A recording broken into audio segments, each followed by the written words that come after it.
संहिता, संवाद, मोंटाजेस, प्रकाश, संगीत, थिएटरच्या जिवंत माध्यमाचा एक्सपिरियन्स खरंच वेगळा. निशिकांत कामतने सादर केली थ्रिलिंग मंजुळा. मंजुळा नाही घाबरायची, ती धीट मुलगी होती.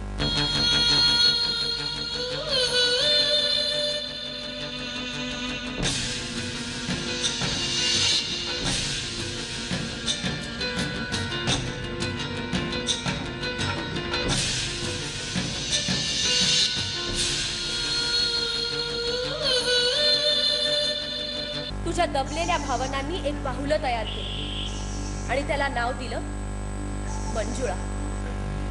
ही मंजुळा जर चांगली मुलगी असती ना तर काहीच प्रॉब्लेम नव्हता, पण ही क्रूर आहे. तिला नीती अनितीतला फरकच कळत नाही. आपल्याला या मंजुळेला संपवायचंय, तिला कम्प्लिटली नष्ट करायचंय.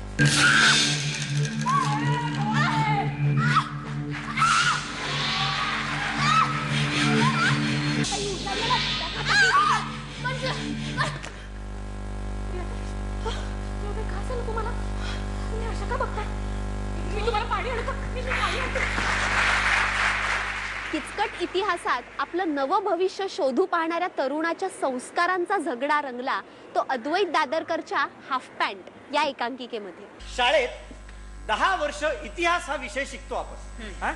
मला सांग, या 10 वर्षात इतिहासात काय शिकवतात ग आपल्याला?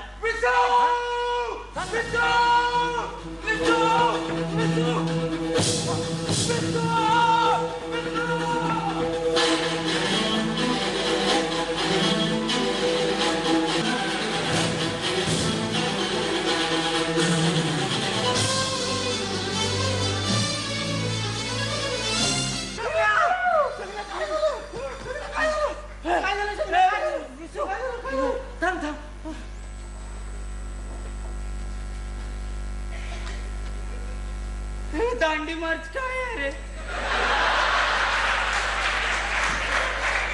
निजाम शहा आणि आदिल शहा हे 2 गुजराती व्यापारी होते. ते मराठी लोकांना खूप त्रास द्यायचे. म्हणून बाळांनो, शिवाजी नावाच्या थोर नेत्याने स्वराज्य नावाचा पक्ष स्थापन केला आणि मराठी लोकांसाठी झटला, लढला. आपण त्यांचे वारसदार आहोत. आपण त्यांचा आदर्श ठेवला पाहिजे. Jai Bhavani, Jai Shivaji. Sir sir sir sir हे काय शिकवताय सर तुम्ही मुलांना? हा सर, खरं तर आपला देश जिथे स्वतंत्र झाला ना तिथे मुलांसाठी इतिहासाविषयी सुरू व्हायला पाहिजे सर. नाही, या थोड्या मोठ्यांच्या गोष्टी शिकवा ना तुम्ही मुलांना. पण जेव्हा मुलं मोठी होतात ना सर, तेव्हा त्यांना हेही सांगा की भारताचं चीन बरोबर युद्ध का झालं, पाकिस्तान बरोबर युद्ध का झालं, काश्मीर प्रश्न म्हणजे काय, बाबरी मस्जिद का पाडली, इंदिरा गांधींचा खून का झाला, आणीबाणी का लादली गेली, नक्षलवाद म्हणजे काय. प्रेमाची खटपट, मनाची फरफट आणि आजच्या काळात हे सारं काही एकदम झटपट. मृण्मयी देशपांडेंनी साकारली आजच्या प्रेमाची पोपटी चौकट.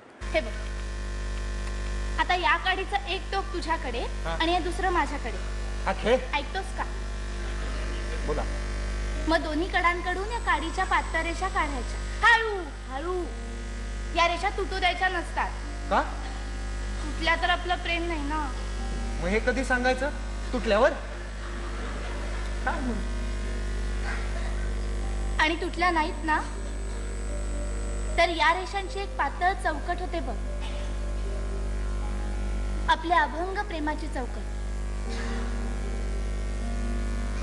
The greatest achievement of life is to know how to live it and enjoy.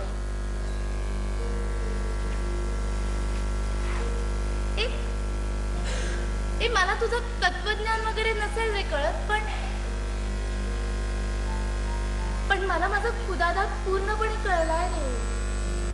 24 वर्षातील सवाई पुरस्कार प्राप्त लेखक, दिग्दर्शक, अभिनेते, अभिनेत्री उतरले एकाच रंगमंचावर आणि प्रेक्षकांच्या प्रचंड प्रतिसादात रंगला या सवाई कलावंतांचा सवाई दरबार.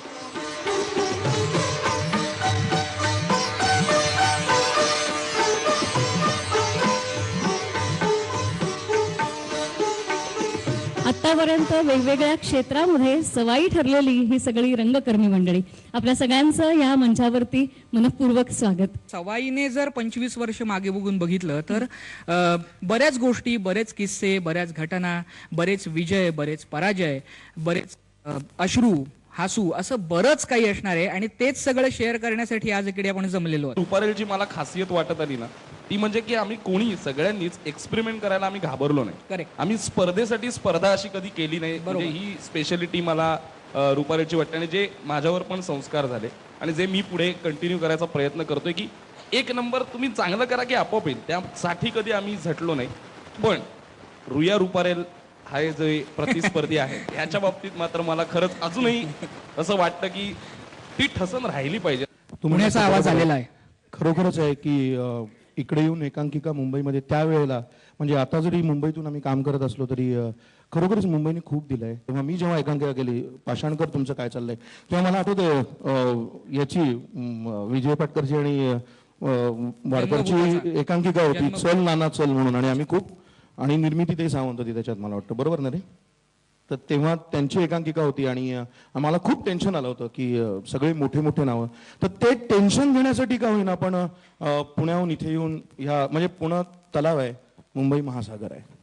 सो इथे असं आहे की ही जरी एकांकिकांची स्पर्धा असली तरी सुद्धा खूप प्रोफेशनल लोकांचं म्हणजे इथे कॉन्ट्रीब्युशन आहे. मग नेपथ्यकार असू देत, डिरेक्टर्स असू देत, लेखक असू देत, तुम्हाला खूप चांगल्या लोकांमध्ये काम करायला मिळतं आणि खूप चांगली लोक तुम्हाला नोटीस करतात. मी जेव्हा भाग घेतला तेव्हा मला बक्षीस मिळालं नाही, पण मी सवाई एकांकिका स्पर्धा बघायला गेले होते तेव्हा मी अभिजितची एकांकिका पाहिली. त्याच्या आधी त्याने मला प्रपोज केलं होतं, मी त्याला नाही म्हणाले होते, पण सवाई एकांकिकेची जी रात्र असते अख्खी, त्या रात्रीमध्ये माझा निर्णय झाला होता की मी त्याला हो म्हणेन. INT मृगजळ ह्या ज्या स्पर्धा असतात त्या एका रिजनला आपण कम्पीट करत असतो, पण जेव्हा आपण सवाईमध्ये उतरतो तर ऍक्च्युली तो एकांकिकेचा ऑस्कर म्हणू शकतो आपण. सवाईसारखी ही ऍक्टिव्हिटी ही खऱ्या अर्थाने ह्या सगळ्या, हे जे काही लोक बसलेले आहेत कमर्शियली आज सगळे सक्सेसफुल आहेत पण इथे आलेत, त्यांचा सगळ्यांचा बेस बनवण्यामागची ही ऍक्टिव्हिटी आहे, त्यामुळे ती चालू राहावी असं मला सतत वाटतं.